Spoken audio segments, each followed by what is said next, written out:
Bismillahirrahmanirrahim. Assalamualaikum warahmatullahi wabarakatuh. Oke, kembali lagi di ruang Merdeka Belajar. Di sini mau menjelaskan sih dan mempresentasikan atau memberikan konsep sederhana di bab 6 analisis data ya di pelajaran informatika kelas 7 SMP. Oke. Next.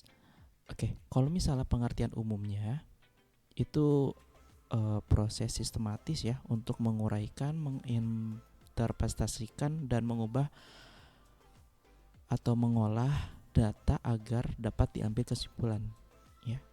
Jadi ujung-ujungnya pasti ada kesimpulan ya untuk pelajaran analisis data ya. Dan tambahan sih biasanya orang yang expert di bidang ini disebutnya data analis ya. Oke, nah konsep sederhananya ini bisa dikasih tahu ke murid-murid juga ya, biar mereka lebih memahami, tidak hanya dikasih kemampuan atau informasi tekstual gitu. Jadi intinya mengubah data mentah menjadi kesimpulan informasi ya. Data mentah menjadi kesimpulan informasi. Contohnya apa? Misalnya ada beberapa angka atau gambar dan tulisan dan lain-lain itu diubah menjadi grafik, diagram atau lainnya. Seperti itu ya. Nah contohnya lagi kita bisa kasih contoh misalnya nih, data penggunaan aplikasi yang sering dipakai anak SMP misalnya nih ya. Misalnya YouTube, TikTok, Instagram, kita ambil 3 aplikasi deh. Boleh nih, jadi guru-guru kasih pertanyaan ke murid-murid, kira-kira siapa yang suka atau sering menggunakan aplikasi YouTube, siapa yang sering menggunakan aplikasi TikTok dan Instagram gitu. Kenapa harus seperti ini? Biar murid itu lebih memahami dan lebih relevan ke mereka gitu kan. Apalagi sekarang zamannya gadget ya. Jangan menggunakan data-data yang ribet gitu, data-data yang udah sangat baku. Gak usah gitu, yang relevan aja di kehidupan mereka masing-masing gitu. Dan di sini juga mengajak anak-anak untuk berpikir. Nah setelah itu kita dapat nih jumlahnya ya. Dari jumlah YouTube 30 anak, TikTok 20 anak, dan Instagram 25 anak. Nah nanti pada kesimpulan informasinya bisa kasih ke anak-anak kira-kira apa yang bisa disimpulkan dari data mentah ini. Nah enak kan? Jadi murid juga bisa dikasih hak jawab, tidak hanya mendengarkan gitu.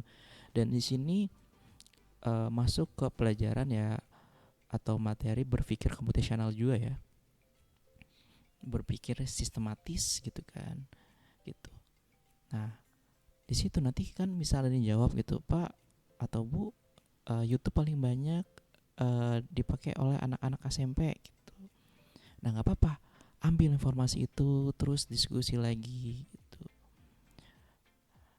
Nah nanti akan mendapat kesimpulan informasi, misalnya mayoritas anak SMP lebih sering menggunakan aplikasi YouTube daripada Instagram dan TikTok bisa. Nah itu kan secara dasar ya. Nah kalau misalnya lebih dalam lagi, mayoritas anak berumur 12-15 tahun lebih sering menggunakan aplikasi YouTube daripada Instagram, TikTok ya gitu. Ini ada yang tipu nih ya. Oke, terus ditanya ke anak-anak mengapa. Nah nanti biarkan mereka berasumsi, oh ternyata YouTube tuh seperti ini, maka disukai oleh anak umur 12 tahun sampai 15 tahun gitu. Nah dapat tuh hasilnya, dapat informasi. Nah nanti akan ada keputusan. Artinya apa? Anak-anak diajarkan setelah data dianalisa tuh akan menghasilkan apa? Yang menghasilkan informasi yang sangat penting, dan itu akan membuat sebuah keputusan. Misalnya ternyata anak SMP sukanya nonton YouTube. Wah berarti pembelajaran berbasis informasi atau pelajaran-pelajaran di sekolah lebih baik diposting di YouTube, karena mayoritas anak-anak menonton YouTube gitu, anak-anak SMP. Seperti itu contoh simpelnya ya. Kalau misalnya di kenyataannya pasti lebih ke keputusan untuk menjual sesuatu sih biasanya ya, target marketnya. Oke, next. di organisasi pembelajaran itu ya sebenarnya ada TP, CP dan lain-lain. Sebenarnya agak malas juga sih ya untuk mempelajari hal itu gitu loh, terlalu rumit dan terlalu tekstual menurut saya. Jadi saya lebih senang kayak lihat organisasi pembelajarannya aja gitu kan. Ada pengenalannya, ada pengolahan data dasar, ada pengolahan data lanjutan, dan kasus analisis data. Ini ada di bab 6 halaman 143 ya, buku kurikulum merdeka. Nah, kalau misalnya di tujuan pembelajarannya ya, di pengenalan itu, atau ayo mulai kita belajar apa gitu kata-katanya ya. Terus di situ juga ada tulisan 2JP gitu. Ya bla bla bla, memahami konsep bla bla, menentukan kriteria, memakai perkakas. Ini terlalu ribet menurut saya, terlalu panjang untuk memahami, menentukan, memakai gitu. Ya udah intinya aja. Intinya ya sebenarnya anak-anak dikenalkan data ya, sebuah data dan juga aplikasi perkakasnya yaitu Microsoft Excel ya. Kalau misalnya di Google itu menggunakan spreadsheet ya, di Google Drive itu ya. Kalau yang free ya, kalau Microsoft Excel kan biasanya berbayar tuh. Nah intinya apa? Mengenal worksheet atau lembar kerja, sel, dan format-format data nih. Format-format data nih yang banyak nih, berbagai macam-macam format data. Oke, ini dasarnya dulu dikenalin anak-anak gitu untuk kelas 7 ya. Oke, lalu pengolahan data dasar. Ini juga tujuan pembelajarannya, poin A, B, C. Ya udah intinya apa aja gitu kan. Ya udah anak-anak tuh diajarin sum, count, average dan lainnya ya. Dan aritmatika sederhana, plus, minus, bagi, kali gitu. Dan logical condition. Sebenarnya saya agak ini ya, kelas 7 diajarin logical condition. Di situ ada or, not, and gitu kan. Sedangkan sebenarnya lebih enaknya diajarin kelas 8 tuh, ada yang sistem komputer diajarin tentang logical thinking ya, hampir sama sebenarnya. Gitu. Jadi ya kegiatannya sebenarnya belajarnya apa ya? Sum, count, average, aritmatika, plus, minus, kali, bagi gitu kan. Logical condition seperti sum if, count if gitu, yang ada if-nya lah biasanya gitu.